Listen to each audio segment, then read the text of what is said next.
Welcome to Season 2 of the Hidden Philanthropist podcast, proudly presented by the Purdy Foundation. Join us as we uncover the art of giving back.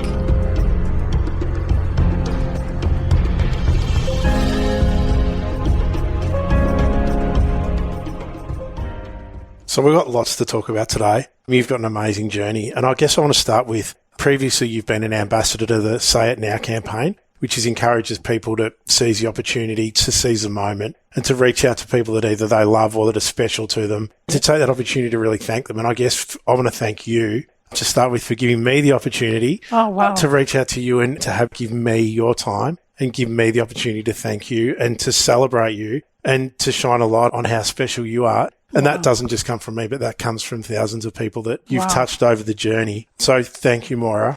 Oh, thank you, Andrew. I feel very humble you say such a thing. Thanks. You've got a favourite quote. The best way to find yourself is to lose yourself in the service of others by Mahatma Gandhi. And for people that have listened to my podcast in the past, I've got a favourite quote, which is not all of us can do great things, but we can do small things with great love. Mother Teresa. Exactly. That's Mother Teresa, you know. Mother Teresa. Yes, it's one of my favourites. You're one out of the box because you've managed to do great things, and you've managed to do great things far outside most people's comprehension. You've achieved greatness on so many levels. And with that, usually with all of our guests, reading out awards or recognition or accolades is not something that we would normally focus on. But you've had such a diversity in your past. That's exactly where I want to start with you, because I think if I can read out some of the awards that you've been given, we can then start in a bit of a chronological order and go through your journey, because it's an incredible journey to unravel and unwrap. 1986, Victorian Young Achiever of the Year. 98, Bicentenary Young Woman of the Year. 89, Victorian Young Achiever of the Award. 92, 94, Sir Edward Dunlop Award. You probably forget about half of these too. 95 was a meeting with the Queen at Buckingham Palace to honour efforts in Bosnia. Where did you get all that from? Do you remember most of these? All of these or none of these? Some of them I do, yeah. So it's a bit of a trip down memory lane for you. 1999 was a standing ovation for your keynote address to the World Conference for Rotary International. 2001 was a big year for you. Prime Minister's Award, Medal of the Order of Australia. So that, I would imagine that would have been quite a special year for you. But it goes on and on. 2003, Victorian of the Year. 2004, Australian of the Year. This list... Australian of the Year for Victoria. And 2013, Victorian of the Year again. And with your work being subject to 2 documentaries. This is an incredibly decorated journey and one that spans decades. There is so much to talk about with you today. You've had many women and kids come through your heart and your home, offering up hope and help. And for some of this has meant open heart surgery. Others has been given prosthetic arms and legs, had plastic surgery. You've been a mother figure to thousands of women and kids around the world. So I guess it's appropriate to start at the start of your journey. What was life like for Kid Moira? Wow, that's quite a mouthful, but I suppose my father's an Irishman and mum's Australian. We grew up in Parkville, so we had a boarding house and we sort of a very Irish traditional Catholic family. And I just remember I went to school at St. George's in Calcutta, and I remember my first vision was seeing the kids. That was the old opposite the old St. Nicholas Hospital for people with disability, and now it's not there, of course. It was the Children's Hospital until they moved it. And everyone was always looking for me. You always find Moira at the munching on a wagon wheel at the gate watching the kids get off their buses. And I say, I'm going to go work with those people one day. So it wasn't until I was at school and I started learning about Mother Teresa. You learn about some of these wonderful mentors in your life when you're at school, and some of your educators at the time, it's not very cool, but some things stick. It's like I often say a seed gets planted. I mean, your first mentors in your whole life are your parents, whether it's cool or not, they are. And then you meet other people on your journey. So Mother Teresa I just couldn't believe someone like that existed. I just oh my God. People die to meet some famous footballer or superstar, but all I kept thinking was, if my lifetime I could just meet her once, it'd be my whole dream came true. And so I used to everyone remembers me having scrapbooks, and neighbours, they saw things in magazines with disabled kids or kids of different culture. And they go, Moira, here's an article, and I'd cut it up and put it in my scrapbook. So I thought it was very normal, but maybe it wasn't too normal, really. And this desire to meet Mother Teresa from such a young age. Yeah, and do what she was doing, Was this an influence through the Catholic? Was it from the Catholic influence through your parents? Or was it a school thing a bit of both, but Mother Teresa really taught those things at school. You had mentors and people like that, so just didn't know someone and we didn't have social media and you didn't have movies and documentaries. It was just people told you about it. So yeah, that was my dream, to meet Mother Teresa. So my goal was to get out of school. It was wasting my time and head to India. That's how I sort of felt. And further on in the journey, we'll get to that, the arrival in Calcutta and the meeting of Mother Teresa. But let's go back still to your younger years at school. You mentioned about the kids next door in the hospital next door to your school. I mean, you've obviously had this empathetic thread right throughout your life. Do you remember when that started? Was it around that age of noticing the kids next probably. door? It's really weird, but it goes back to grade 2 and grade 3. I just remember seeing kids in wheelchairs because maybe those days they weren't out there as much. Yeah, you didn't see them as much. Family, yeah. So maybe it was just a shock seeing a wheelchair with a young person in it, and then seeing people with disability and they couldn't talk. I just didn't know people like that existed. And though I really, really want to work in there, I love those people, I was actually looking at the people helping those people because sometimes we get lost in the moment. It's like I'm a great thing for carers and advocate for carers, but sometimes we're so busy looking at that, but you forget about the people. So I kept thinking, God, what makes them tick? Why do they want to do that? Aren't they amazing? So I was really taken by those people and how gentle and kind they were and thought, God, they must have something special about them to want to do this sort of work. So I think that's where that came from was I want to do what they're doing. And that's that empathy, something that I want to talk to you about. And I'm actually going to beat you to it because I know at some point today you're going to mention it. And that is what it takes to do what you do. And you'd always thought that you had to be someone special, have lots of money, or so lots of experience. Or have lots of life experience. And for you always brush that away and say you didn't think that you had any of them. But we've gone through this part of this empathetic part of you, but you've also got incredible courage and drive to be able to go and do what you've done. Was that more from your parents' influence as a child? I don't know. That courage? I don't know, because I remember I used to say all the time, they used to think this is Moira waffling on again. You know, look, my dad's family all lived in Ireland. I'll give an example. And those days we had cassette recorders. And so I have 6 brothers and sisters, yeah? And we'd have to sit outside this room, all of us. I'd be the first one there because you talk on this tape. And so I'll be first one there, but he'd always let everyone go in front of me and they'd run off. And so then he would let me, the last person, turn the tape over, close the door and come back in half an hour. So I would be waffling on. It was like at the time I'll give an example there. So maybe I was a little bit different out there anyway. But I remember at the airport leaving to go to Calcutta. And I remember all my brothers were wearing sunglasses and mum and dad were there and someone said, Mum, you're not really going to let her go. And I'm thinking, oh my God, I can't believe this, because you still think at that age, at 18, 19, your mum's going to stop you. I said, what didn't they get? I've been telling them all my life I was going to go to Calcutta. I've sold my car. I'm heading there. So I remember saying to Mum, trying to distract her, I said, Mum, I've got a really good place to stay. I've got these wonderful people meet me at the airport and it's all organised. It's all, don't worry, there's nothing to worry about. Of course, no one knew I was coming and I didn't know where I was going to stay, but I knew Mother Teresa was famous. I'll work it out when I get there, but I didn't want her to know that to stop me going. So it was just one of these things. Sometimes if you think too much about in life, you don't do things. And that's why I had this great saying long before Nike ever did, sometimes just do it. Because even in the little things in life, in our normal lives, if we think too much, we don't do it because we can doubt ourselves. And then you just need 1 or 2 people to validate that and it's just not going to happen. So sometimes you just got to do it. Were they a supportive family? I know that you're one of 2. Yep. You're a twin. I want to say one of 2. You've got other brothers, but you're a twin. Yep. Were you a tight-knit family? Did you have their support? Did they just not think that you were going to do it? Growing up we did, yeah, because I grew up mostly with my 2 younger brothers closer to my age. But, yeah, no, I was just crazy boy. I'll be honest, I was. I know. I always think I was fruitcake. But it wasn't until people started saying, oh, you're just doing, oh, it's amazing what she's doing over there. They're going, really? And I remember my eldest brother, Patrick. I had a kid from Pakistan and all these kids from Bosnia. I brought back from the Bosnian War. They're having surgery. I went to his house. I always remember this time. It was actually very funny because he's the oldest and I was living in Bosnia and the war was on then. You know, I just popped over for a few months, get these kids fixed and go back to Bosnia. And he says to me, so where are you going back there? I said, oh, yeah. I said, and what's your plan? I could see he was a bit anxious and getting a bit annoyed. I'm thinking, what's he got to be? His tone's not too good. I said, well, you know, I don't know. I'm going to take some kids to America for surgery and some kids to Ireland and, you know, and just got the refugee camp there. So life is great. I said, it's great. So I've got trucks coming from Ireland with all my stuff. And he goes, so can I tell you, why do you want to go back there? Haven't you done your bit now? You're going to move on and just get on with it? And then he says to me, like, Moira, did some angel come down and did you have a vision? Did you get someone told you, like you got this thing that no one else got? Is that what this is all about? I started laughing, but I could see he was very serious because that was his way of handling it. I always remember. And I said, no, Patrick, I never got a vision. No angel, and certainly no saint came down and told me. So what is it? What's your problem? Imagine going up to someone that does incredible things and is amazing and telling them to get real and to get a real life. Okay, so... Yeah, so it was just, I think, his way of dealing with the fact, my God, my sister's in Bosnia and every day we're waiting to hear the news and is she in that bomb or something? I don't know what he was thinking, but I just thought it was very funny. Before you got to Bosnia, your philanthropic journey started earlier than that, didn't it? Before you actually went overseas, Yep. Did you go and do some work in remote Aboriginal communities? I did, yeah. I mean, you were there involved in philanthropy, whatever that looked like for you at that age. But as soon as you left school, this journey started for you, didn't it? Yeah, I don't really think of it as philanthropy. I just think it's a life journey. It's just, I suppose it is these, but to me, it's always just something I've done.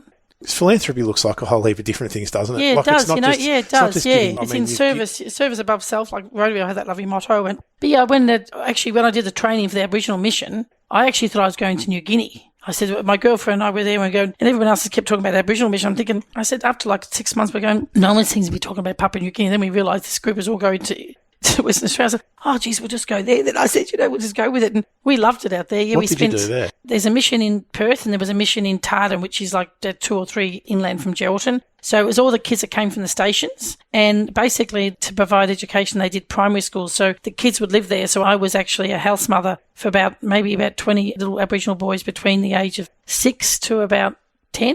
And then the priests lived on the other end. He had the other boys, and then the buildings for the girls. So, yeah, we had sort of great crack, and the things you learned so much there. To fill in a gap between doing that and leaving high school at year 10, you did do further education, didn't you? Yeah, I did instruction for special ed, and I did childcare at the time. But I was going to go on to do the bachelor, but this was frustrating me because it was just taking too long. I had things to do, and this education was just doing my head in. I had better things to do, and they're just talking and waffling. I just had to go. So I figured I was going to go to Western Australia, do a bit overseas and come back, but I sort of never came back really. So you're a wonderful humanitarian, and you've on an incredible journey. You've gone over there, you've gone to Western Australia, you've come back, you've sold your car, you've told your mum a few lies or mistruths. You've arrived in Calcutta. You've finally, live out part of your dream, which is meeting Mother Teresa.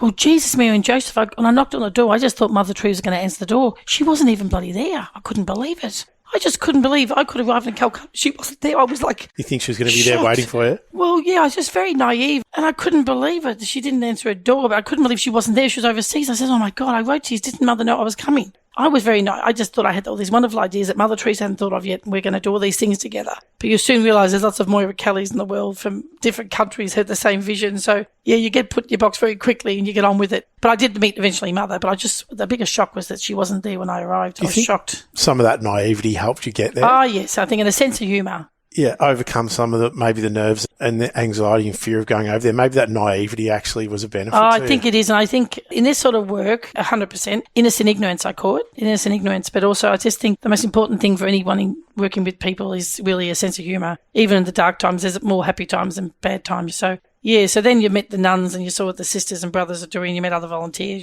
And those days were very different in Calcutta would be now. It was a pretty dire place at the time. And like the City of Joy, the famous book, that was our station kids that we worked with every day over there, So innocent naivety or incredible courage. You've managed to do what most people don't do, and that is, like you had the saying before Nike, just do it. So you've done it. You've got on a plane, you've gone over there, you've landed. Ultimately, you've met Mother Teresa. What did you do over there?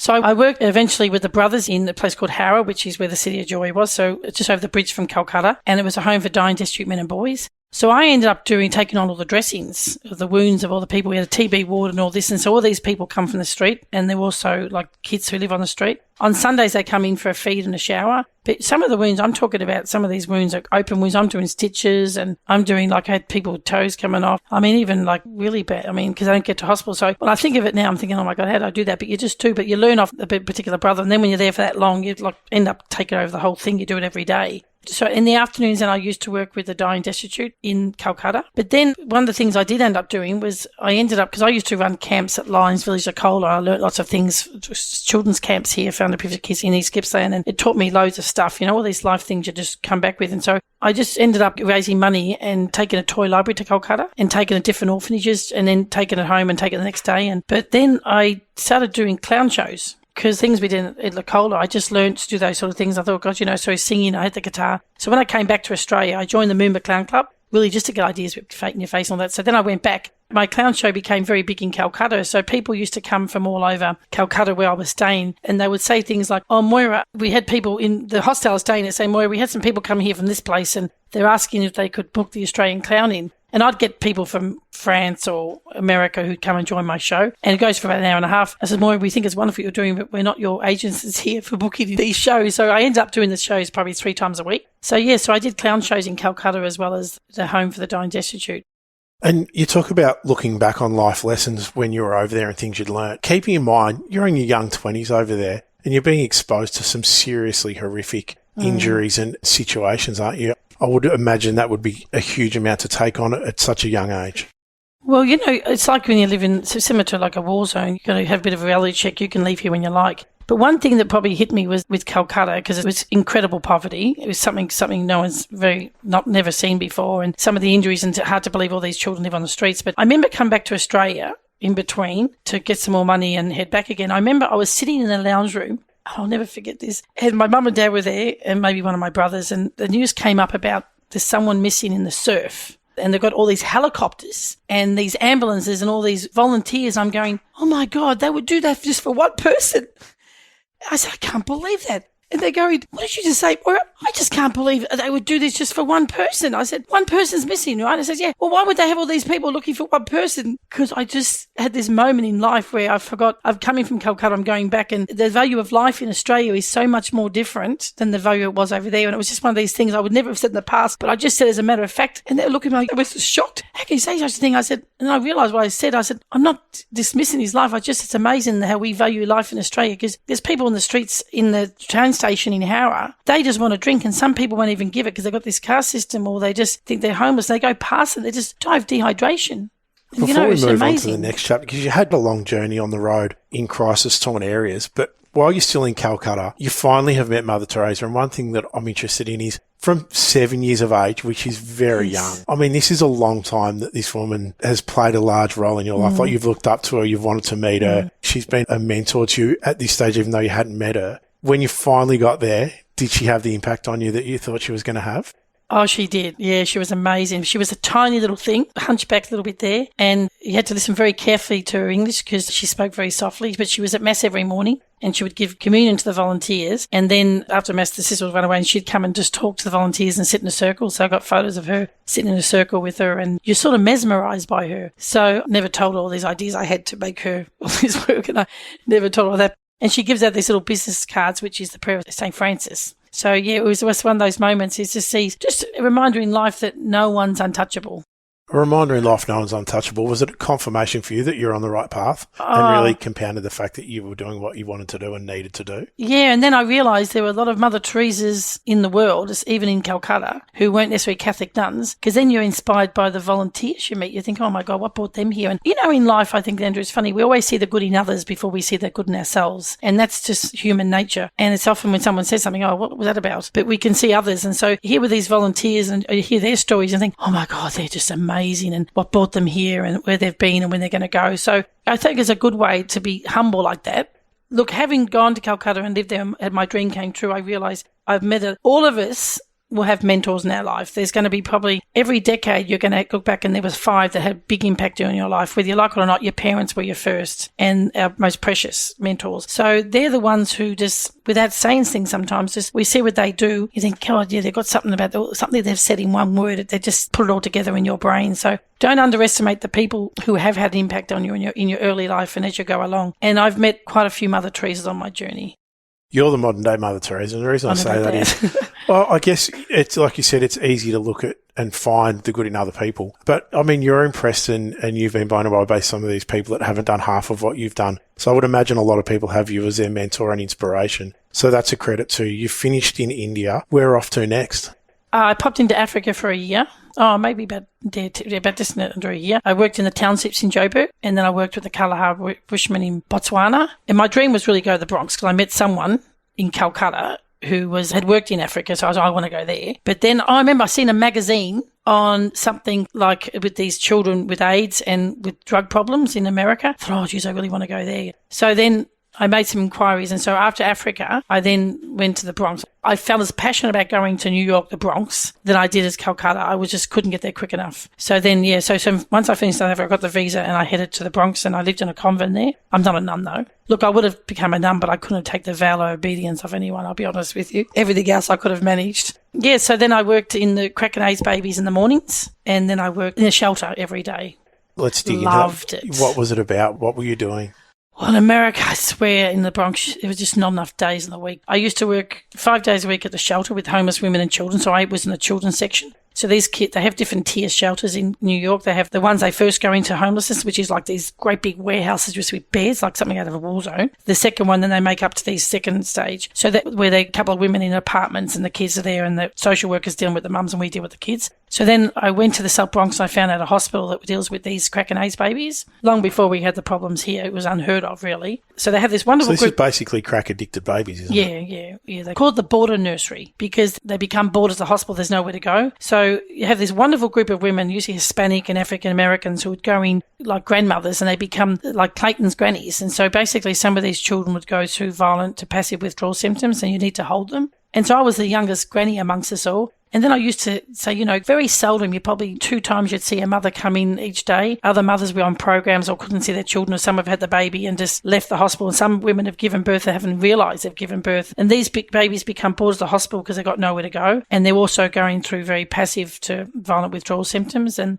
so I had the opportunity then, because there was this wonderful nun, another nun I met, and she worked in that Lincoln Hospital, which is in South Bronx, a very big homicide area. It's a very dangerous area. But she was a midwife. Said, is there any chance I can come in and be with these mothers? I said, Moira, we'd love to. We don't have people there. Often these women have no one with them. So, oh my God, every Saturday morning I'd be down there with these delivery rooms. It was just outrageous. It was amazing. I loved it. So then I did that on that day. Then I joined, it's called the Midnight Run. So the soup van here in Melbourne with the Vinnies, we used to go out like 8 o'clock at night and be home, or 7 o'clock and be home by 12. Here, the Midnight Run doesn't go out till 12 o'clock at night. And all those places your mother says don't go near in New York, we went there the most ungodly hour of that morning. It's like Central Park, you'd roll up there at 12 o'clock at night. And our bus was not like just our soup van. It was this great big bus and they had like boxes in there with clothes and toothbrushes, and we just pull a box out and give it to them. You roll up there and there's no one there. Within 5 minutes you turn around, there's 100 people around this bus. It was amazing. And then, the wonderful United Nations building, you think, what are we going there for? And here we are like at 2:30 in the morning, and then it's Cardboard City at night time.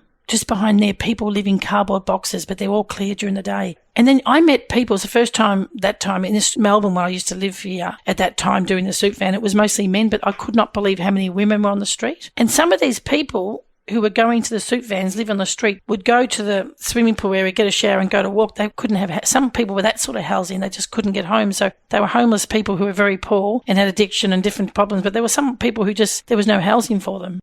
Would have been a real experience for you, I would imagine. It was amazing. With these babies, how far along their journey did you get to be with them? Did you get to see, was it really just that initial crisis point, or did you get to see them develop? No, they usually it's a border nursery. So there's a place in Harlem called Mother House. I forget. They used to take the kids from there or whatever. I can't remember the name of the house now. But there's a place in Harlem would put them and some kids would go to foster care. So we would usually till they're medically stable, and some babies could be there for ages because they're trying to get them, wean them off the drugs and that sort of stuff. But I met some beautiful mothers who just fell in the wrong place and they were holding their kids and they would be saying, thank you so much. I said, no, we're just here to help. And those mothers just fell in the cracks and they were just some beautiful mums. They just want their kids back. I was about to say, and once the kids have recovered and they're medically sound, often or rarely reunited with their mother? The mothers you saw coming, obviously the ones who were on a program and doing the right thing. So sometimes you'd see children who never had their mums. That's why we came in, the Clayton's grandmas, just to nurse them and feed them, because nurses haven't got time to do that. So, but you did see those mothers who were just devastated that they'd done this to their child, or they felt like, and they were just on programs and they were doing everything religiously so they can get their child back. And they were very humble and grateful. So rather than label people, there's always a story behind a story. And so Moira's arrived and conquered the Bronx and she's moved on. What was the next bit in the journey? Well, I would have stayed in the Bronx forever. I love my shelter with the kids and I would have stayed there forever. But sometimes things can change even in our life with a phone call, whether it's a good thing or a bad thing. But this day I was in the shelter and the security guy rang through. He said, Moira, there's a call on line 2. And someone with a very strong Irish accent go, hello, Moira, my name is Bishop Finnegan. I'm calling from Ireland. I'm thinking, yeah, right, I'm the Pope. So I think one of the lads were having some crack because that time in New York, there were a lot of young Irish people living there with no visas and making lots of money and not giving anything back. So they used to come and volunteer with me on the weekends with the kids. So a bit of a guilt trip, and Irish people are great like that. They're great in service to others. So I thought one of the lads had the night on the terrace on the town or something and he was having the crack. So after a few minutes, I hung up on him. I'm thinking, so then about 10 minutes later, the security rang back and says, Moira, there's a man on line 2 and he told me to tell you the phone went beep, beep, beep and please not to hang up. So I'm thinking, oh, Jesus, Mary and Joseph, I've hung up on a bishop. And then you think as a Catholic, God, what have I done? And he's probably had some word from God. I've done something wrong. And why would someone from Ireland call me? So he gets on the phone. He says to me, well, Moira, I'm calling from Ireland. I know such and such a person who I knew had nothing to do with the people in the Bronx. I'm thinking, oh, God. I remember saying to him, before we continue, Bishop, I said, I'm in a very volatile area of the Bronx here. I said, I think we must have got disconnected. So I'm lying to this bishop as well because I wanted to make a good impression. But he told me that the Irish people were moving into Romania because a massive humanitarian effort was being launched in Romania at that time. And he'd ask, is it possible if I'd come over to Ireland on a weekend, just have a chat and to see if you'd be interested, because it was the work in Romania and it was an orphanage and end up not being that. And so I just went, because Ireland's very close to America, really. It's just an overnight flight. And I went there for the weekend and I was taken back. It was actually an Irish organisation they had there and they were looking for someone to coordinate it. And it was going to be for kids with AIDS. And I was amazed because I never heard there was AIDS in Romania. I thought it was just homeless kids, so abandoned children in orphanages. And so I came back to the Bronx, and that's 2 years, and I said, oh, God, I didn't know how I was going to leave it because I loved New York. I loved the Bronx and the people. And so then a few months later, I headed back to Ireland, and I ended up going to Romania and heading called the Irish-Romanian Appeal of Ireland. And we had about 80 kids with HIV and AIDS. It was in the infectious disease hospital in Bucharest, and the hospital's run, but we used to maintain the welfare of the kids, and the trucks would come out, and all my volunteers would come out from Ireland, and we worked alongside Romanian nurses. So it was the most amazing time. Was this back in the days when AIDS treatment was fairly primitive? Yeah, very. And you see, Romania had the worst case of children with AIDS in the world at that time. 65% of Europe's paediatric AIDS cases were isolated in Romania. And the world actually didn't know that was going on. Even the poor Romanians didn't know how bad it was. And unlike the kids in the Bronx, I used to say most of the kids were born with AIDS through their mums, but most of those children in Romania were born AIDS-free. They used to get it through blood products or just use syringes. We didn't know much information at the time, so the kids, that's how they had it. So the volunteers were amazing. And then we had teams that come out from Ireland, like construction workers. They'd bring a big container out, leave it there, and they'd spend the whole summer. They did amazing work. The Irish, I've loved my volunteers everywhere, but I've never forgotten the team I worked with in Romania. They were amazing. They came out for every 3 months, and then the next group would come. So every Friday we had volunteers arrive. We had a villa, and I had an apartment. And we set up a class on each ward. And so we made like a palliative area down the bottom where the children who were dying, or the little babies, and then toddlers on the second floor. On the third floor, little, like 4, 5, because kids were still living up to 4 and 5 years of age at that stage in Romania. They didn't usually live past that, really, those days. But yes, it was just amazing. I think in all my time there, I probably lost about 25, 30 children, some to very passive to violent withdrawals, deaths. So some had very nice ones, some didn't. And most of them never had family around. It was just the volunteers and the nurse who was there. And we had an expression in Ireland that people go in threes. I used to think it was a bit of a myth, but it was true. The kids, you can guarantee, would always lose one. And then some of the healthiest kids on the top floor would get sick that quickly. AIDS and adult AIDS and children's AIDS was very, very different. And kids, they would die of silly things, like little things that wouldn't happen here. If they got sick with, say, measles, that could take over their bodies. There wasn't enough known about AIDS at times. So, but it was some beautiful stories and some happy stories there, and there was a lot of sad stories as well. A lot of sad families. I was about to say, so far on your journey, I would have imagined that you would have had some really heartwarming and heart-filling moments, and also some really heartbreaking moments with these kids, because I would imagine you've helped so many kids, but you've seen a lot of loss as well, and that to continue to push through that and do what you do is... Romania was probably the hardest, I'll be honest. There was times I used to call my mum in the middle of the night, because you were the sort of strength for the volunteers, and they'd come down, have a meeting every Wednesday night, and then you'd vent with people, let them get out. I was never, I was just one of them, really, but just because I'm suddenly in charge, you're sort of this rock. I think people who are in a position of responsibility, we forget that they're vulnerable as well, and we forget we give a lot, but we can't show weakness, because if you show weakness and they got no one to fall back on. It was the first time I've ever been in a situation like that, because I'm no different to the people who my volunteers were, and I found that really hard. So I'd ring up my mum, and I remember I used to ring on the golly that morning sometimes, and she would say nothing, she would hear me, and I wouldn't talk, and I'd just start crying, and then she'd just let me talk. Brings back memories. I'd imagine it would. And I would also imagine we talk about like these emotional moments and the moments of joy and the moments of heartbreak. But for you personally, like you've put yourself in some really treacherous situations to help others, haven't you? And that looks really different in different places. And I'm talking like just being in the Bronx back at that time to help other people. It was a crazy time in New York those days, yeah. To expose yourself to AIDS when treatment and understanding and knowledge of it was so primitive, I mean, that's fairly treacherous. Well, can I tell you, I haven't told many people this story, but I remember in the Bronx, we had the, like the sharps box. You're not sort of told what they are at the time. And I remember I would be sometimes hanging out in the afternoon with the babies. And I remember going to the sharps box, and I'll never forget this. I told someone recently this, but not many people know this. And I put my hand into the sharps box, and I didn't know it was a sharps box. I just put rubbish in there, and I got pricked by a needle. Yeah, and I went, oh my God, and you don't know whose needle that was, and this room is full of AIDS, or some kids don't have AIDS. But I didn't say anything to anyone, but I was so paranoid, and I never said anything, I just left it. And I remember in Romania, we've got all these AIDS kids there, and whenever I got a chest infection or was sick, I think, oh God, geez, maybe I've got this CEDAR. We call it CEDAR, and it's called CEDAR in Europe, AIDS.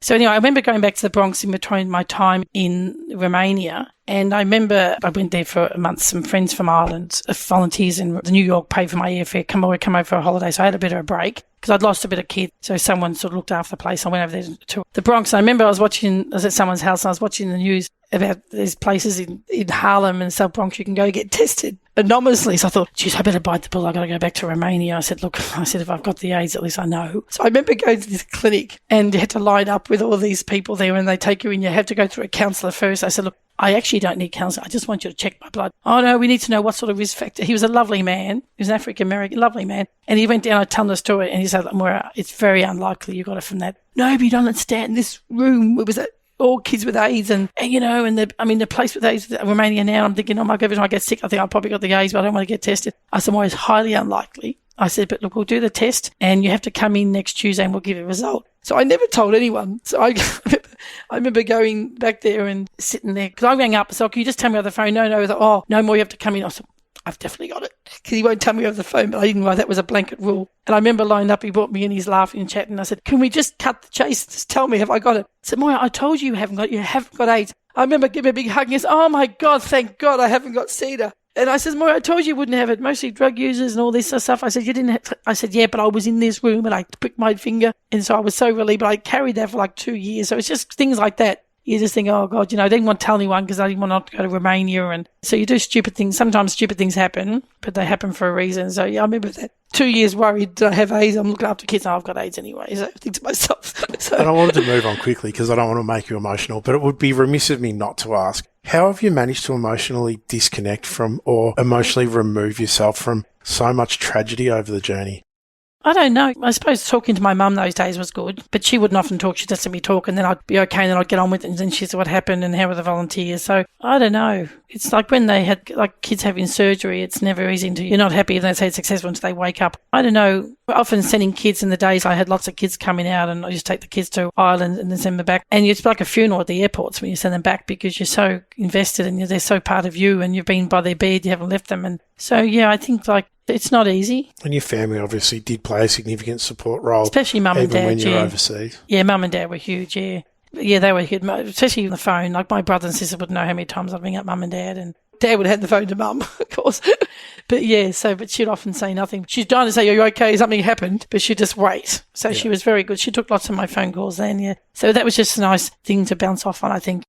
Did you get back home often and spend time No, I with never them? had money. I missed lots of weddings. Those days, people never had money. You didn't get on a plane just to go home to a wedding, and people didn't have money those days. You're talking about days of the air envelopes. Remember those envelopes you used to send? Those blue things and telegrams. So I missed a lot of weddings. I never really had that. And so I never really knew my sister and my brother's kids because I was never around for that either. So never met their wives until I came home. So people have been doing this for years, missionaries, so, and they've given their whole life up to it. I'm just sort of... You've given your whole life to it as well? Well, I'm just shooting from one country to another, having a bit of fun. Where'd you shoot off to next? Well, Romania, adjacent to Romania is the great country of Yugoslavia. And I just want to have a little bit of a break because here was this, want to see that word hope again because sometimes you felt as if, God, am I making any difference here? I says, it can't stop. I just want to do something different, not be in charge. I just want to be a normal volunteer again, not take all the burden. I thought, now there's a war going on next door. That might be a nice place to pop into for a few months, I thought. So I thought to go there for a few months, but I ended up staying there for 4.5 years. So I love Bosnia. I love the former Yugoslavia. I love the people, the Serbians, the Croatians and the Bosnians. They're all lovely people because you get past the initial stuff you see in war and the soldiers. There's normal people relate to each other much better, those three nationalities, than I do. I'm an Australian. Yeah, I just love the times, the people there, the things that happen, all the good people trying to make something right. And there was, at the same time, having said that, I can honestly say you saw the true face of evil as well. And I never thought I'd say that. I always thought there was a reason for it or people have had some issues. But I realised, no, sometimes there's just some evil people in the world, which is sad to lose my naivety there. Did it change you?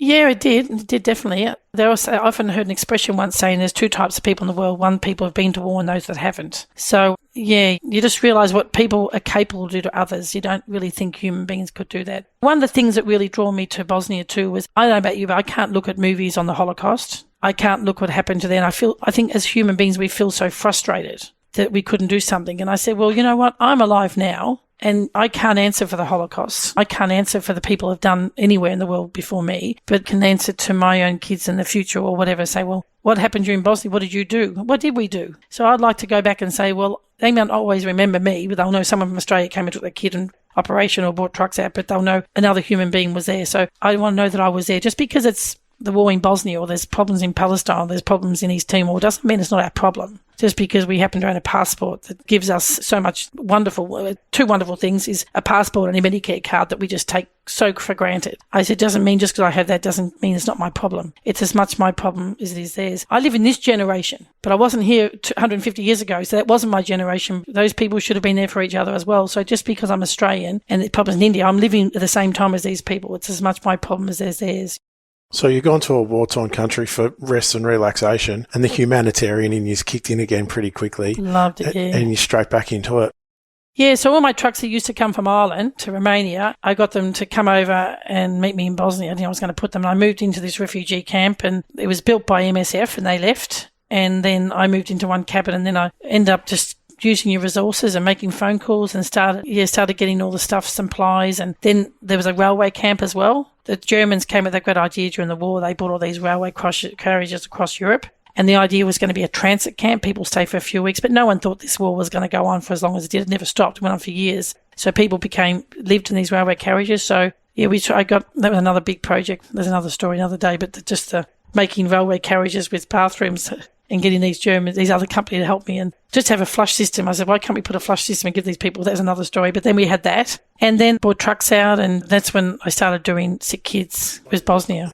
What did that look like in Bosnia? I mean, that would be very different in such an incredibly war-torn country compared to what you'd been doing in the Bronx. Yeah, it was Romania. different again. Well, at the same time, these people had a very high standard of living. I mean, remember, they had the Sarajevo Olympics there. So unlike a poor country, Bosnia, Croatia and Serbia was never a poor country. They in the spectacular countryside and coast, and all the Germans and the Italians and all that used to come to Croatia for holidays. And of course that all stopped. So you're dealing with people who've never gone through this sort of ordeal, or no one ever thought it would happen to them. And of course then you got not a fraction of 1 and 2, you had 3 different fractions. Then you had the Bosnians who are landlocked in the middle, and you had the Serbians had that side and the Croatians this side. So unless you're there for a year, you'll never really understand that war. So it was quite a complex war. But I moved into this refugee camp, and then I had the Spanish battalion in my sector, like we have the foreign soldiers, and they had a big MASH unit. So once I got to know them really well, probably a few days a week, I used to bring the sick ones on my camp down to their MASH unit, and they would see them. And I had a very humble dispensary.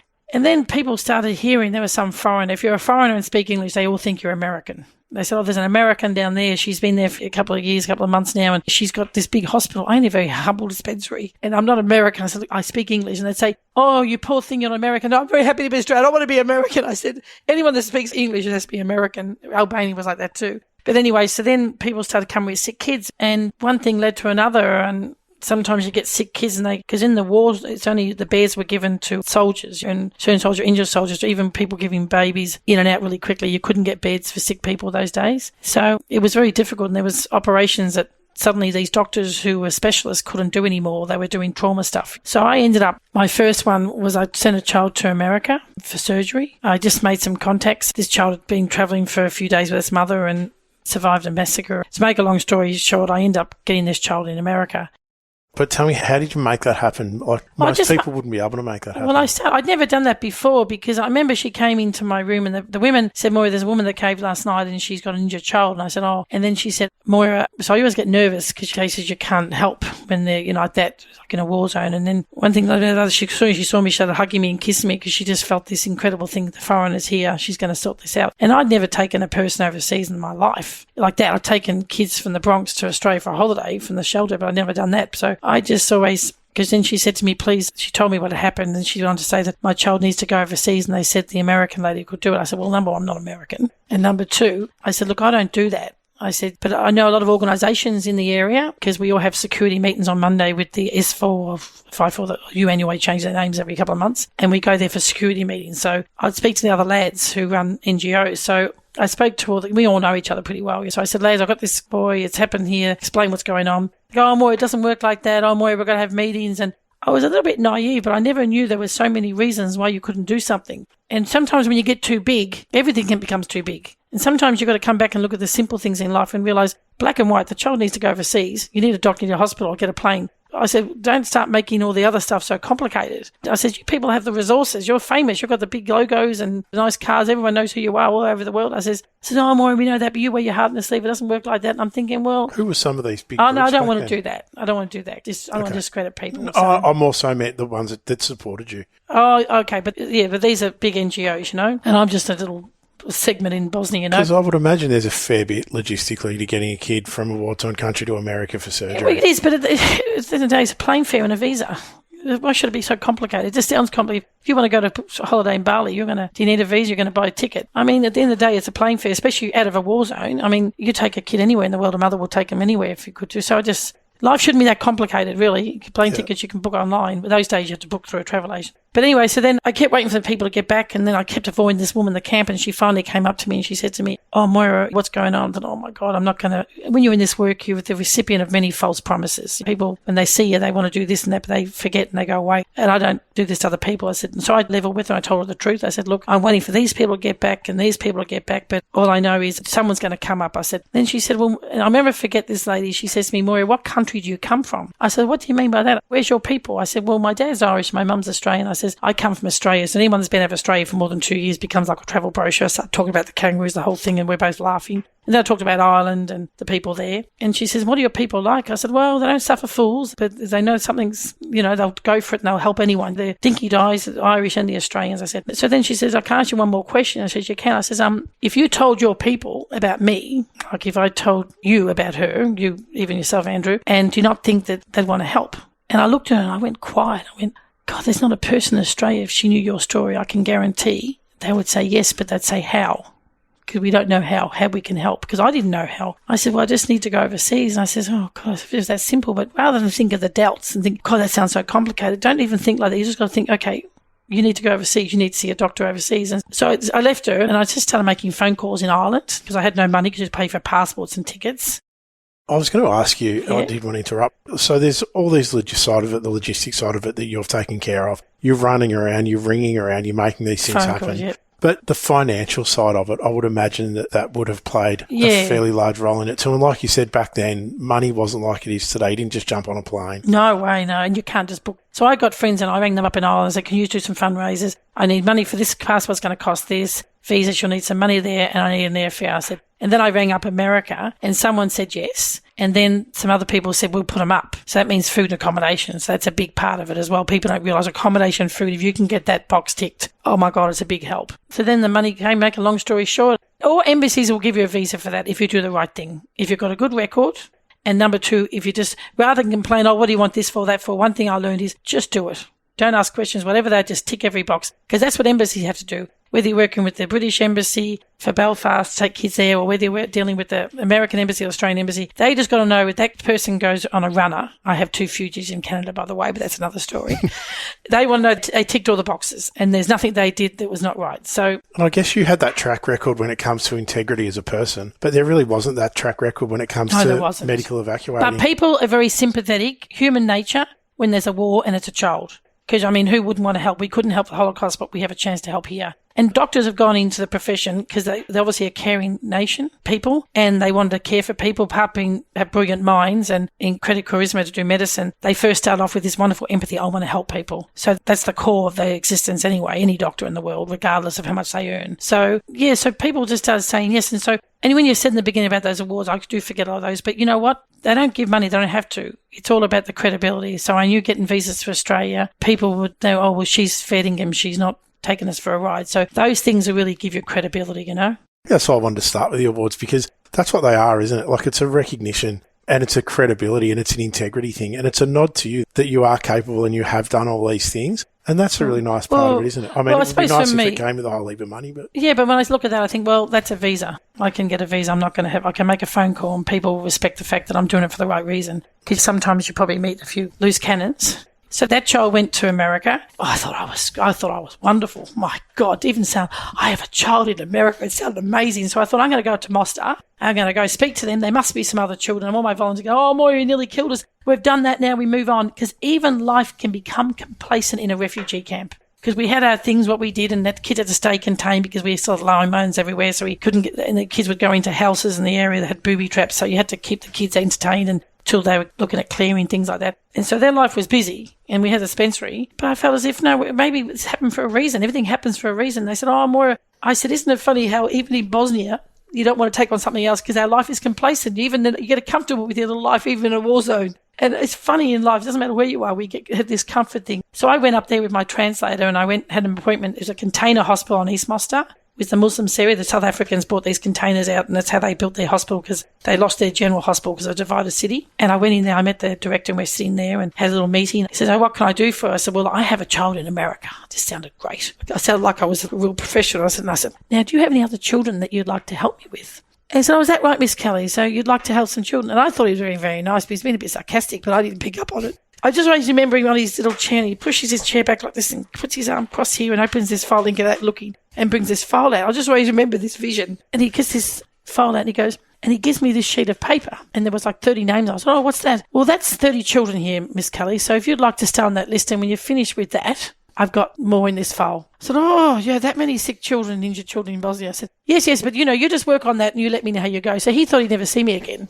He's a bit of a smart ass, really, but anyway, at the time. But anyway, so then anyways, I remember walking out and I'm thinking, oh, my God, with my tail between my legs. I thought, oh, God, maybe I've taken on more than I could chew. But then, see, I was started thinking about it and not thinking the wrong way. So you know what? Phone calls are great. But you have to book phone calls in Bosnia. The first thing to go in war zones is the post office. So sometimes it takes like 6 hours to book a phone call in with the sandbags. And so we have to wait in there on the phone, and they give you a limited time. And I've made a few phone calls in America. And do you know what? This is a true story. 6 months later, the registrar for Massachusetts General Hospital, which is right next to Harvard, the registrar of pediatrics came out and spent 1 week with me and went through all that list of children and the other pages, and we chose 20 kids. And I arrived about 6 months after her visit in Boston with about 20 people, because some were parents there. So it just shows you, even someone Harvard can come out to a war zone, chief registrar of pediatrics, and she went through that because I wouldn't know where to go with all those lists. And we chose all these kids, and we galvanised all the hospitals in Boston, the Boston Children's, Massachusetts, the Shriners, and the Eye Hospital. They all took kids for nothing.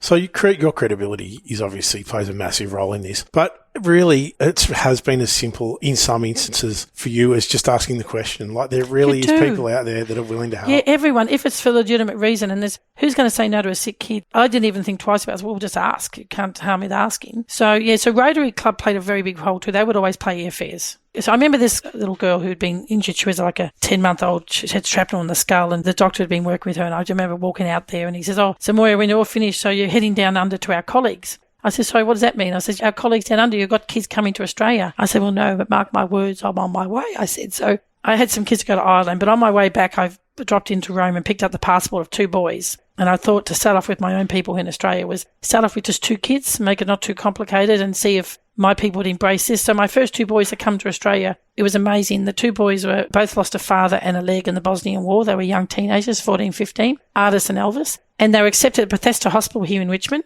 which was run by the Salvation Army. So the Salvation Army took the boys on for the surgery. Their doctor was Jewish. The boys were Muslim, and they were brought out by a Mick. So everything in the Bosnian War, it just shows you that here they could see that, wow, all these different religions were working together. Yeah, so they were my first 2 ambassadors, really, for Bosnia here too. And then I came about a year later with about 9 children. So then I started. What's the success rate? Like, you've mentioned those 6 kids or the 20 people that went to America. You started bringing them down here to Australia. With the technology and resources that we had in these countries, what was the success rate of the patients and achieving what you were trying to achieve? Well, the doctors would, when you send the paperwork, they would choose doctors, only cases that were going to be operable. We didn't do any medical cases. It's still pretty extreme cases, aren't they? Yeah, well, with war injury woes, and then you get some unusual congenital, if you find some kids with congenital face things and plastics going on or unusual things like that. So some of the kids in Somalia, like, had their stomach, it's not their stomach, in a plastic bag. But yeah, so usually you get the surgeon, once they say yes, and that's the reason to come. How did they assess them? Because obviously I would send photos and paperwork. Yeah, okay. Yeah, I would send photographs. After a while, you know what to look for and what to send. And I got very good on hearts, I'll be honest with you. I have my own machines, and I used to love looking at the x-rays. It's so funny. You learn so much because I probably did about 40 heart kids. A few to Belfast, a couple to America, but mostly here. So most of my kids in the beginning went to Ireland and America, and a couple to Austria. Really, I was just a professional beggar where I got a free bed. And as I say, if you can just find Australia end up easy because you've got the accommodation and the food. I can't stress that enough. If you've got that, somewhere for them to stay where you're asking people in other countries to put them up and feed them, it's a big ask. So you've started doing these medical evacuations to Australia following having done it in Ireland and America. So this has brought you back home, hasn't it? Started to bring you back home. Yeah, it did, because it was easier for accommodation here because mum and dad's place or other people's place, and some of the Catholic organisations would give me a house. So, yeah, that really helped. Even neighbourhood houses would give me a house. It was easier because the Rotary Club were big supporters, so they were always someone I could turn to for an airfare. They always did the airfares. Yeah, probably home is because it was, you always get a hospital and a doctor, but whether you got somewhere to care for people. So I would come back with them, get them all done and go back. And how long did this go on for?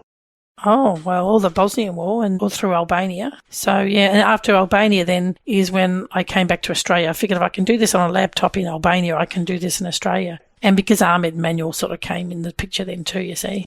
So when you were over there, I mean, a couple of other things happened that changed your life in a big way too, didn't it, in Ahmed and Emmanuel? Yeah, well, they were in Iraq. So that's sort of another story. But I was actually in Albania and I was going off to America with a bunch of kids. And see, I'm a Catholic, and I can say this, but never trust a nun. They've always got ulterior motives. They're always on the take, a bit like myself, really. I'm a Catholic, I can say this, but this nun says to me, so Moira, you're off to America. I said, well, sister, you know I'm off to America. I said, I know 2 boys. I said, is that right, sister? I said, yeah, with arms and legs. I said, well, sister, you bring them down here when I get back from the States and I'll look at them, but make sure, get updated x-rays and that. Oh, Moira, that might be a bit difficult. I said, why is that? I said, well, they're in Baghdad. Oh, the only Baghdad I know is a place in Tasmania in Australia, and there's one in the Middle East. Where's Baghdad here in Albania? And she starts laughing. Oh, no, Moira, it's in the Middle East. You need to go to Iraq. I said, I don't do the Iraq thing. I don't really go there. I'm not doing that. I don't go to the Middle East. That's not an area I go to. But if you can bring them here, I said, oh, Moira, it's such a shame these children nearly need this. I says, well, sister, I just don't do that. If you can get them here, I'm sure I can do something. So then, when people tell you something and you're all gone off and you think, oh, I feel so guilty. I've sort of dismissed it. And that damn nun, why did she say that? You sit next to kids in America in their beds and you're hoping, oh my God. I said, who am I to play God? And I'm thinking, why this nun had to come that day? But the sister Mother Teresa leave every few years. They move on to other places. They change them. So I figured, look, I'll be at peace because this nun will be moved on. And then my conscience is clear. I don't have to worry about these other people when some Iraq, as if I'm going to go to Iraq. So, of course, after like 6 months in the States with all these kids, I come back to the airport and the nuns all pick us up. And who do I see? The assassin. She was there. I call her the smiling assassin. That nun was there. I'm thinking, oh no. And the first thing she says to me, not how are you, Moira? How are the kids? Moira, are you going to go to Iraq? I said, what sort of Christian is this woman? I said, seriously. And I'm thinking my mum will have me for garters. And I said, sister, how are you? You're still here. Oh, yes. Says Moira, what about those children in Iraq? I says, it'd be lovely. Look at these children. I'll be able to help those. I'm thinking, oh my God, this is just terrible. So I was just hoping she wasn't going to be there. It was just like, not even hello, just Iraq. I'm thinking, if she just knew how much I was worried about her being there, my conscience is clear. So anyway, to make a long story short, I dropped some kids into Ireland and let them there. And then I just got a side trip to Iraq. I thought go in for a couple of days. So I flew into Jordan. But see, I have 2 passports. I have an Irish passport and an Australian passport. And see, Richard Butler was over in Iraq. They didn't like Aussies very much, I figured. So I want to keep this all neutral. The Irish can be a great neutral passport, keep us out of trouble, because they always stay a bit neutral, which is not a good thing and a bad thing at times. So I put my Irish passport in, and these 2 nuns said, put the passport into the Iraq embassy. So these 2 nuns were going to come with me, because there are no planes. You have to go by road through the desert, yeah? So we had to wait for a few days. So I just popped into Palestine and Israel for a few days, then came back and waited for a few days. And the sister said, oh, Moira, I've got some great news. The embassy's rung. We're going to go to the embassy and pick up our passports. Great. Do you want to come for the drive? Oh, yeah, I'll come for the drive. So off we go, because we're going to leave at 3 o'clock in the morning on a taxi. It's like a 20-hour journey. So then the embassy, they said, Moira, you wait here, we'll go in. And nuns are always smiling. And they says, Moira, I've got some good news and some bad news. Okay, so what's the good news, sister? Oh, Moira, you got your visa. That's great. So what's the problem? What's bad? And as they're smiling, they go, oh, but they didn't give us one. I said, what? What do you mean they didn't give you a visa? I said, no, they didn't give them a visa. I said, sister, you've got the whole thing going on, the cross and the veil. Why wouldn't they give you a visa? Oh, we don't know, but we're going to go back and pray. No, sister, we're not going to pray now. We're going to go back there. The embassy closes in 2 hours. You go back there. No, Moira, we have to ask the superior. I give you permission. Don't wait for the superior. Please, sister, go in there and get your visa. I'll come and talk to them with you. I said, Moira, it doesn't work like that. We're going to go back. And then they started saying prayers and they drove off. I'm like dying in the back of this Jeep. I can't even tell you what I felt like that time. I said, if they think I'm going to Iraq on my own, they can't be serious. This was not the part of the agreement. So I'm in there. I just want to get so mad at these nuns. And so when I get into the convent, they were rushing to the chapel for the Angelus or something like that. And the Sikh superior came past. I said, I was going to dob on them. I said, sister, did you know what those 2 nuns did? They weren't listening to me. I said, Moira, we'll go and pray. I said, oh, I heard you got your visa. The nuns didn't. And suddenly when she said, what are you going to do? What am I going to do? It was suddenly like, what am I going to do? Not what they're going to do. So they all went into the chapel praying. It's the last thing I want to do right then. I was just so frustrated. So they came out all smiling. So Moira, are you going to head off? What's your plan? I said, what do you mean it's my plan, sister? What's your plan? I'm just part of the circle here. Suddenly it was my problem. So I said, well, we got the taxi come at 3 o'clock. You might as well just go. Jesus, man, Jess, I couldn't believe it. I end up going on my own in this taxi for 20 hours across the desert. I can't even tell you the crazy situation. No, I didn't tell anyone in Ireland that because I had still kids in Ireland waiting for me to get back to them. So anyway, I went to Iraq on a taxi. 20 hours in the taxi. What did you find at the other end? The journey was another one, but I won't even go there. But anyway, we got there. I had this lovely man, and he didn't speak a word of English. Anyway, so we eventually drove to Baghdad because he didn't know where this place. He kept asking everyone. It was getting on dusk. And then finally we got to this building. Someone directed him. And there was two little boys who looked like they'd been there for God knows how long. And they jumped up and down. They opened the door and they just started singing this song, Welcome Auntie, Welcome Auntie. So I completely forgot about the nuns back in Jordan at this stage.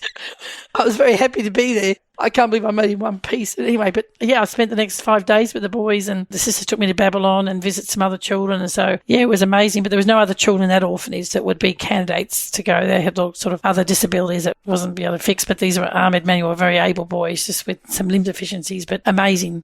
These boys have gone on to play an incredible part in your journey, haven't they? Yeah, I just figured I'd bring them to Australia one day. Don't know when or how it was going to happen, but I didn't expect them to sort of probably sounded me a little bit, like got me grounded, and they needed me really. It wasn't I came back to Australia, realised they needed me as much as I needed them. It took me 2 years. It's a long story getting them out and the problems I had with the Australian government. The Interpol was involved. Everything, just when the visa were issued, they cancelled them. It was just a lot of problem with the passports. Eventually, as soon as I got them all okay with everyone from New York, when they rang up from Interpol, there's another story. I said, get them out now and put them in Jordan. Just leave them in Jordan, because I was living in Albania at the time. And I just remember the last thing Ahmed said to me before leaving. He was only about 5 years old. He had broken English, and he had a little Marshy helping, the person who spoke English. He said, Auntie, are you going to come back? I said, what do you mean? You're going to take us to Australia? I said, look, I can't make any promises right now, but at the moment I have butterflies in my tummy, and that's a good place to start. But it's up to a doctor to say yes, because I didn't want to give him false hopes that I wasn't going to do something. I said, but look, I feel really good about this. I said, well, I'm just worrying, Auntie, why don't you just take Emmanuel now, take him with you and come and get me another time. Just take my little brother. Oh, that was it. I'll just never forget the wisdom of the little boy and the selflessness of him at such a young age to be so empathetic. Wouldn't have been a person in this country that wouldn't have said, whatever happens in my life, I'm going back to get those two boys. There's nothing going to stop me, So it was one of those moments in life that was a reminder. And had the Children's First Foundation started at this time back in Australia? No, I had Children First in Albania. Okay. So then, what were you doing? What was the foundation? What was the... So I had this in Albania at the time. I was bringing kids in and out to Australia by that stage. So I was doing that a lot just from my foundation in Albania. We were sort of registered there. And then it wasn't until years later that I ended up sitting here, and the Rotary Club played a pivotal role in building this phenomenal farm. I had this vision how I wanted it. So I remember seeing a place in South Africa and how the nuns had it, and I thought I'd like this. And so little places everywhere I saw, I thought I'd like to, and they put it together up in rural Victoria. Just the farm in Kilmore? Yeah, I lived there for 10 years. I never thought I'd leave. I never thought it was going to ever happen, but I just thought that's where I was going to grow old. But I ended up life circumstances, and I think it was a time in my life that obviously I was being called for something else. Because when you got back here with Emmanuel and Ahmed, eventually, that changed a lot for you, didn't it? I mean, you'd already fallen in love with these kids. Yeah. But then all of a sudden, Australia fell in love with these kids. Yeah. And Australia fell in love with you. You'd done so much incredible work overseas. But there was some really serious media hype and some real credibility to Moira Kelly and what you're about once you'd got these kids back here to Australia, wasn't there?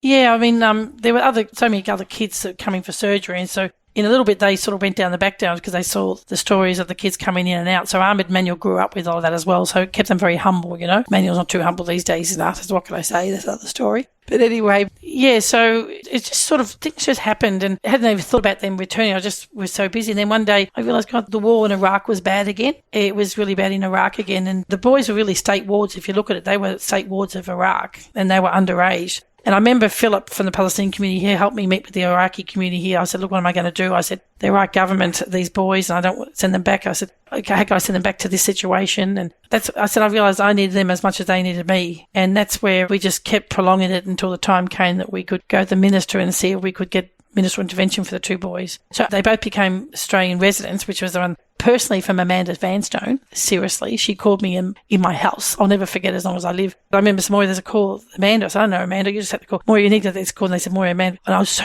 nervous what she was going to say, because we went for ministerial intervention for the two boys. Because if she said, no, I had this intention to leave up and pack up and go to Ireland and bring the boys to Ireland, because I knew Ireland would be very hospitable about taking the two boys in with me, and I was an Irish passport holder. But she went on to say, well, Moira, I think it's very lovely what you do with those boys, and, we really admire you. And I'm going, yeah, I'm just thinking, just get to the chase. I kept trying to change the subject. So I was so scared what she was going to say. But I figured she wouldn't have caught it. They said no anyway. Like years later, I didn't realise at the time. And I remember the most stupid things I said to her, because I said, oh, well, the boys have got lovely manners and they're very polite and they do all this. And Amanda, they're very lovely boys. You can come up here. Oh, yeah, Moira. So I want to let you know you got mental intervention. I kept changing the subject. I didn't know what she was saying. I didn't know what that meant. So I kept changing the subject. And I finally said, so what exactly does that mean, Amanda? I'm not too sure, Mrs. Vanstone, Amanda, because I got mixed up. She goes, oh, I'm giving you granting. I said, well, what does that mean? And then she says, the boys have got citizenship. You know what I said? Oh, my God, Amanda, you are a great woman. No matter what people say, you are a great woman. I said, oh, my God, Amanda, the socks are for free. She said, sorry? The socks. Oh, my God, they come part of the deal. I don't have to buy the socks anymore. She's going, what's that? I said, oh, my, because I was so excited about these socks. I could hear an aide saying, Mrs. Vanstone, I think she's referring to the special socks. The boys must be expensive. Yes, they're $60 a pair, Amanda. I have to pay $60. I have to wash them every night because they're so expensive. Oh, my God, I get free socks. The most ridiculous thing. I said, because stump socks are very expensive. And I knew I had to pay all this money for them. And suddenly they became residents and I wouldn't have to pay this $60 anymore. You get a certain amount of free socks. It's amazing what goes through your head. Yeah, it does, It was just this crazy moment. And she goes, oh, yeah, that comes with it. She didn't know she disagreed with me because I was so excited about the socks. Oh, my God, they're so expensive, those socks, Amanda. It was very funny because it was those things that are priority when you're a mum. You've got to find the money for them, you see, and people don't see that side of it. Legs cost me $3,000. So I used to get schools to raise money for legs. And I brought so many kids out missing legs, and Australian people get them, but these kids don't get them. Often in places like Bosnia, they're getting legs that don't fit them. So you've got Ahmed and Emmanuel out here, and we'll get to them a little bit later because we'll wrap it up with. They're part of sort of the today's story, the now, because they've gone on to do incredible things. But after you brought them out, you then became even more well recognised for your work with the conjoined twins, didn't you? I mean, that was a huge story in Australia at the time. Yeah, it was a big story at the time, I suppose. And I knew Australia had brought some conjoined twins over from Papua New Guinea because these girls were no comparison to any conjoined twins that ever come to Australia, because most kids have been joined the tummy or the legs. These girls were joined to the head, which was, when you embark on it, you don't really think at the time. It just was a journey that started to happen. It was probably one of the toughest times, really, personally, yeah. And how did that start to change you in regards to your ability to continue to bring kids out? Yeah, well, I left the farm because the girls were 24-hour care. They had trackies and everything, airway things, and they had feed-ins, and I give injections every day. And the girls, went into theatre over 20 times just before they were turned 3. And that wasn't just for surgery, it was for other things as well. The girls there's a couple of times we really lost them, and the only way I could cope was not telling I just said I didn't want anything to get them either till the girls had got out of ICU after every operation. You just couldn't cope. It was just too much to bear. But yeah, they were the toughest days. And you had to be awake all the time with these children because they had trackies. So I probably lived on 3 hours sleep a night. It was the hardest time. How did the boys go? Having 2 new sisters arrive? Ahmed was starting to swimming, you see. So we moved down to Melbourne, and so he joined MSAC, and he was just going with the swimming. Then Emmanuel had him in boarding school in Hamilton, so he would come every weekend. So the farm then put staff in there and things like that, and they continued what they were doing, but I just had to send. At the time when I was pregnant, I didn't think of that. I hadn't thought that way, that far. It just happened, evolved, realising these children needed one-to-one. So that was a journey that took over nearly 3 years, I think, around that anyway, and all the surgeries and complications. And it was much easier to be in Melbourne and run across to the children's rather than drive an hour when I had a problem, and there was often problems. But yeah, it was a journey embarked by the children's and the team there, a big one for all of us. We never knew what the outcome would be. It's the first time I used to think it was a bit of cliche, but I could never think ahead. The only way I could survive without sounding too cliche was it only take one day at a time. I didn't like, if I started thinking what could happen, I'd lose it. So I just had to stay thinking that day. And like the boys, it had evolved for the fact that they were ultimately going to stay here, because when you first brought them out here, they weren't going to. You just fell in love with them and took them on as your kids. And with the girls, did you know that they were going to stay here? No, I didn't. And they were from the orphanage of Mother Teresa, and I figured they'd go back there. And my dream was one day that they'd find their mother and the mother could have them again, if she knew they were alive or not. So that was my dream, because I knew the boys didn't have a family, but I knew somewhere in Bangladesh there would have been a mother and a father. And they were both from the Mother Teresa orphanage, Ahmed and Emmanuel and Trishna and Krishna, which was the spirit of Mother Teresa's through all my life, really, because that's who I worked with in Albania and all that sort of stuff as well. So, yeah, so that all evolved too. That all came. It was, I'll be honest, it was sort of a crisis every day, just caring for the girls. I'll be honest, that's probably the best way to describe it, because their needs were enormous, and you just dealt every day. Yeah, you just took every day as it could. It wasn't, people saw them in the happy times when they're doing well, but it was all that stuff in between and to get them to there. So, yeah, I had a speed dial on all the doctors, the paediatricians, all the rest of them with the girls. So So you brought the boys out, you brought the girls out too, and you brought them out to help them and give them opportunities through solutions with their health problems. But now we go to modern day Moira Kelly, and you gave them so much more than that, didn't you? Like, you actually gave them opportunity. The boys, we'll start with them. They've gone on to do incredible things. What are the boys doing now? Well, I often think it's not just me, it's probably Australia's given them these opportunities, because we take these moments in life for granted. As Aussies, they're just there, where our boys seem to embrace these things because everything that came, it was just like, it was such an honour and a privilege. That's why Ahmed was so big into swimming. He just wanted to get a medal for Australia one day to say thank you. He kept going back. I can't do what I do without other people. So I'm a great believer in that as well. So the boys are sort of a mixture of everything. So I could give them as much love as I could, but the rest would be the boys. So with the boys, you mentioned Ahmed with his swimming, and he's gone on to do great things with that, hasn't he? Yes, he's gone to 3 Olympics, London, Rio and Tokyo, and he finally got his medal in Tokyo. But he's been the world record holder for over 10 years for the 100 breaststroke. He's in his category, so he's been the world record holder. No one's ever beaten him for that at the moment. That one medal hasn't stopped him, has it? He wanted to achieve the medal, but it hasn't stopped him.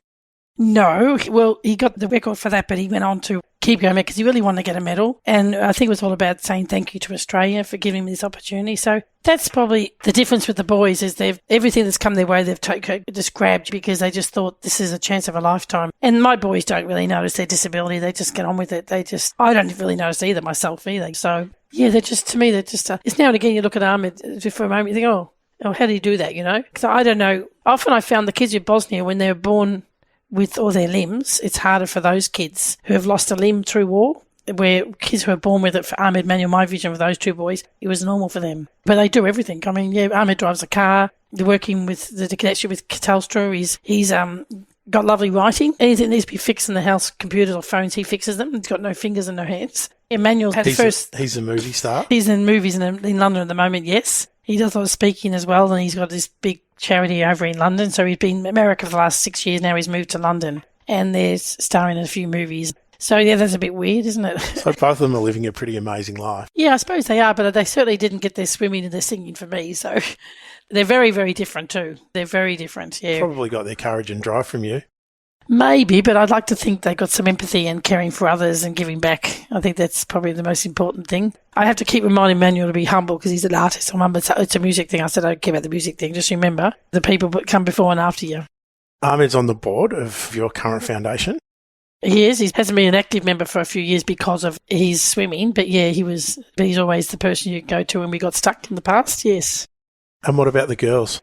Well, yes, Chrissy's in development school, so she's doing really well. And Trishna is high school, and she's actually plays competition tennis every Saturday morning. She's gone up 2 more grades, so she plays every Saturday morning competition. She's a very good tennis player. So there is a sporting thread through the family. It might come from you. No, that didn't come from me either. But she loves her sport, and she loves her music, loves her Netflix. So she's very much a teenager. And since COVID, she's become a lot more closer to her sister, and where Chrissy wouldn't let her do things, but now she'll help with the shower with Chrissy. And actually, Trishy's got the most beautiful little heart of a child, and so caring and loving, and she's become a lot more with her sister as she's got older now. So before she was a kid and getting on with children and playing, where she knows Chrissy's got some special needs, but she's perfect to us, and she's the funniest kid in the house. I mean, you have one in every family. It's Chrissy for us. Everyone go. We all laugh at Chrissy. She runs the place. And she's the girl that was never going to walk or talk. She's not verbal, but she talks to us, but she now walks and runs around the house with the help of things. Walking was a big milestone, wasn't it? Huge, yeah. I mean, well, she had a stroke. A lot of people don't realise during separation, during that time, she didn't wake up for ages, and half of her body didn't move, nothing for so long. It was just a tough old time. And so they say anyone with a stroke, you should do things. So for that's why I left that foundation. I stood back for a year, and then in the course of that, things changed in my life, and I realised I was being called to do something else. But I kept Chrissy in doing something every day, musical maestros and Jimbaroo and Heidi-Ho every day, playgroup, and then swimming. I took her to the pool. I had a physio every Friday, so every day I kept her busy because I heard you got to keep them for that 12 months. And we used to go to the pool, then every Friday with Bernie, we started going there, and we were like to the 3rd year, every Friday take her. And this one day Bernie was there as my physio, and I was here, and suddenly Chrissy, we don't know what happened, and I wasn't paying attention, but Bernie goes, Moira, she just started walking towards me in the water. I nearly died. I couldn't believe what I was seeing. And then Bernie says, look what she's doing. And then we went closer, and she turned backwards. We couldn't believe it. I mean, she did that for about 4 years until she started walking on the land. But it was the most amazing thing to see. So I remember for the next 10 days, I took her every day to the pool to make her walk. And Bernie found out, Moira, why you do that? I don't want her to forget. Moira, she won't forget. The body will do this. I took her every day, made her, try it again. The poor child was in the winter. I took her every day. And then just, Moira, you don't need to take her every day. She won't forget. So I took videos and showed the surgeons, look, Chrissy took her work. And then when they thought she'd walk, it was just one of those amazing milestones that Chrissy just thrived, And you mentioned before with the kids and who does what and the hierarchy here in the house. And it still very much is the family home, isn't it? Yep. But it's still very much balanced and focused around helping other people. Yep. You mentioned earlier you've got some more people coming out that you're going to help, and you're still very much actively. What's the modern day Moira Kelly look like? Well, once I left from the foundation I had there and to be a mum with the kids, and then once things settled down, I just knew that there must be other children like Trishna and Krishna in the world that people say no to, and I think they exemplify hope, and there can't be many cases harder than them. So I felt as if I want to take on children like that the world sort of says no to. There'll always be people taking kids into other organisations. And I just felt as if that was where my heart was. And I want to have a foundation where everyone was volunteer and there was no one getting paid. I didn't want big board meetings. If we're going to do it, we just do it. Yeah, so I started up. I've got a home here in the suburbs of Melbourne. I didn't want to be too far from the children because I knew Chrissy's needs were big. And then got lots of companies, builders and contractors in here to help do this house up that someone given us this house it was not livable. And they came in. So service and humanitarian doesn't always have to come with nurses, doctors and things. I said, you need servicemen to come and do this and come on board and companies to donate. Everyone can contribute and give back. You don't have to be someone with some paper. So that's how this house got started. So I started bringing kids into Australia then, some difficult cases. And then one day I got a call from the Sisters of Mother Teresa and they told me, that was a bit of a turning point for me. They said to me in Fitzroy, they said, Moira, we've got this mother with a child, and started telling me the situation, how sad it was. And they said, Moira, do you know someone who could take her? Isn't it funny in life because we always assume, even the nuns think we're all too busy. Do we know someone else? And I'm thinking, no, I have a spare bed in there and a room at the moment. I said, I don't know if it's okay with you. I said, I know I have kids, but I said, I don't know someone, but couldn't I take her? I'm happy to take her. Well, Moira, you could take her. I said, well, yeah, if it's okay. I said, of course it's okay. I didn't think you'd be able to because we have this block as well in human nature. I took her into home, and so I've started taking in displaced women and women for different things, domestic violence or whatever. They've got to either be pregnant or have children. And there was a few years ago when they had quite a few of them here with our sick kids, and I couldn't tell you what it brought to each other because it brought the goodness out of each other because suddenly these people who had their own journey, struggles and some sad moments, they suddenly had to become caregivers because everyone helps each other here. Had to help kids with Gaza. We had for very bad skin condition, had to be bleach baths twice a day, and they became carers for her, and suddenly they see life isn't as bad. I don't know, it just complements each other so beautifully, these women and their kids with our kids. And so, yeah, it was a real spirit in the house. So I figured I'll get into a time in my life, so I love my work, I love with the kids, I said, but sometimes in life we're always looking for something else. There's something else. And I just felt like this, and suddenly the women came into my life. So I often say the women were feeding my soul at the time because I was looking for something else to do as well. So it's been a lovely journey, really. And apart from bringing these kids out, these extreme cases that you're managing to get on top of and helping the women. Love it, yeah. You love it. It's your passion. It's been lovely, yeah. Our kids will always come first because I think that's what I've loved doing with that. But at the moment, we've only got 2 women now and 1 here because we need the beds for the children. So eventually we'd like to get another place. We'd love to get another place to have one place just for the women and kids, and they can come over for meals, and then place for the kids. So we got a call this week for a woman, and I said, look, I just can't take her. I need the beds for there's 4 kids coming out. So. And is this a short-term solution? Is short-term fix to get them away from the coalface of the problem, the domestic violence? Tend to do them long-term because we can put them back into school and we look after their kids and get the kids into school. And we got lots of childcare centres in Melbourne who'd come on board to help us with childcare during the day because they can't access that either because most of our women wouldn't have documents. They come through the Sisters of Mother Teresa. So we've had to slow down the women this year because we have too many kids come. We need the beds for them. What do you see yourself doing in the future? I could always see myself doing this, but I'd probably love to have set up a house for women and children, like some of that in Melbourne, somewhere in Melbourne, and maybe have another rural place one day, because I think the green is the colour of health, and I just think it's lovely having a place in the country. But one of the reasons for moving here was because I need to be near the children's for Krishna and Krishna, because got some chronic illnesses, and when you're a mum, they're your priority. We've asked what we're going to do in the future. This is probably a dumb question because I don't think you have any time left, but what do you do in the spare time that you do have for you? What fills your cup? Well, I'm actually up to the Port Fairy Festival this weekend with Trishna and Krishna. I haven't been there for like 5 years because we had COVID and Chrissy was very, very sick there for a while. And yeah, so I'm actually going to go to the Port Fairy Festival, which we love and Chrissy loves. I usually sit in front of the kids stage all day with her because I love the kids stuff like she does. And yeah, so we're really excited. Someone's actually just bought us a ticket, so we're very excited. So that's becoming a little bit normal since the post-COVID stuff and having a very sick kid in the house over COVID. So it's nice to do something normal. We want to get a few more things in just before April, before the kids start coming in, because it's important. So we're hoping this year to find some couple of host families to take some of our kids on weekends so we can still have some normality for the children living here. So that's one thing I've learned as a bit of wisdom, is to try and do some special things with your own children. I heard a television reporter, she told me once, I think it was Jennifer, I can't remember what it was, she said she's got 2 sons and she used to take during school time, just there'd be a day every year. They pick a day, they go out in the morning, the other one goes to school, they go to the movies, what they want to do, go buy some clothes, go have a meal, go have dinner, then come back. And I just think I learned a lot from that little thing that what she did with her sons. I always remember that, and that's why I try and do it with my kids, is just have a day for them, for that person and yourself. So you're never too old to do that with your older kids either. And if you could have one thing that you want your life to stand for, what would it be? I think kindness. The 2 biggest problems in the world is forgiveness and acceptance. So when I say that, people are so easy, we're all, as human nature, we're so easy to forgive the stranger but not our own loved ones. So I think some of the 2 biggest problems in the world, if we could all learn to forgive each other and forgive our failings and accept people, I don't think there'd be as many wars. And I just think we need to remember to be kind first. So Moira, you spend so much of your time out there helping other people. For those people that want to help you, what do you need the most help in, and how can they reach out to you to help? Well, as I probably said a few times in the interview, it's all about the accommodation and the food. If you've got that, that's why Australia was so helpful. So some of these children come to Australia, like one of the children, we took a photograph, they had to get x-rays of her. This is a true story. A few weeks ago, and because she's got problems with her legs, bowed legs, and the people next door had to run next door and borrow a pair of underpants off someone to take a photograph of this little girl that I needed here to show the surgeons in Melbourne. So they come from the poorest of the poor. So we do need funds. We're all volunteers. No one gets paid here, which I love. So we do need some support there, especially during COVID. It's been a tough time. And then we're hoping to get some host families who would maybe take some kids on, like we interview them, go through all the police checks, that sort of stuff, where they'd say we'd take a child 2 weekends a month or during some of the holidays, just so the kids who live here permanently can have some normality, and also those other kids can get spoilt a bit. And it'll be usually a child from overseas. Kids pick up English really well, so we're looking at things like that, and maybe come on board and see if there's any people out there who could even run some events for us, or some schools come on board, or any charities.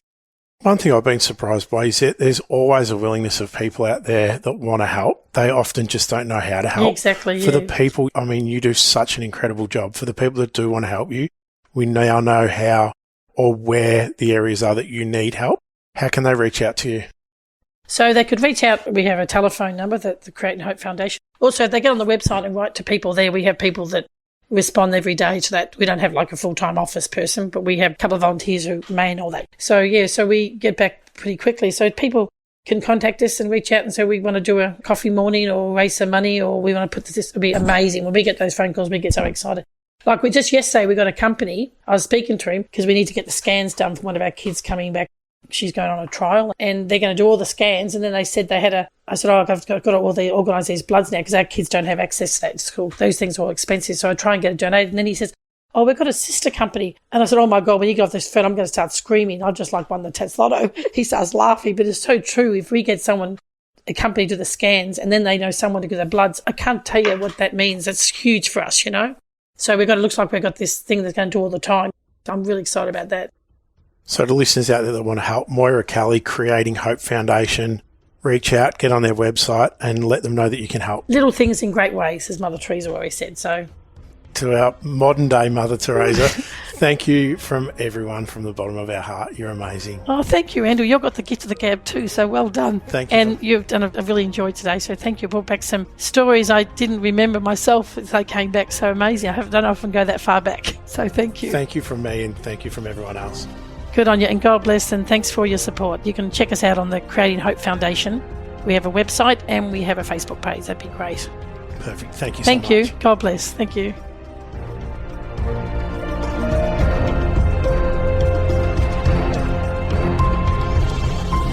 To learn more about the art of giving back in whatever way you can, visit our website andrewpurdy.com.au and follow us on Instagram, The Hidden Philanthropist.